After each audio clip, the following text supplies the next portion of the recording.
When you imagine what a children's hospital would look like, your first thought might be that it would be a sad place. But with vivid colors everywhere and an enthusiastic staff, everyone at Wolfson Children's Hospital is doing everything they can to make the children as comfortable as possible.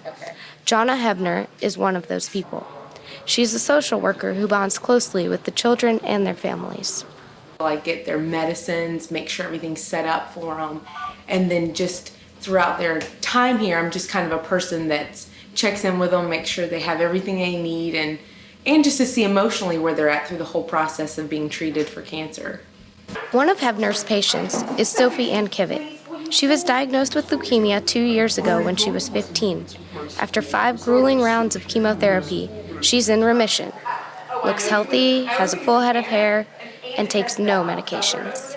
I was here in Wolfson for a really long time, so I got to know a lot of the nurses and doctors really well, and Jonna especially, she was in my room almost every day, and she would just come in and hang out, and we would just talk, and you really make a lot of good friends with the nurses and the doctors who are really goofy. Which is an important component at the hospital.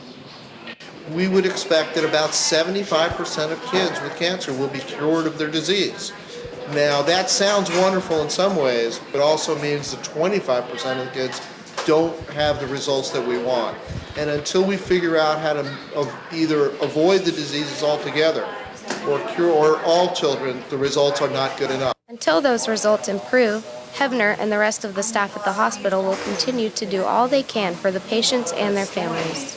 Dawn Zizzo, Inside Jacksonville.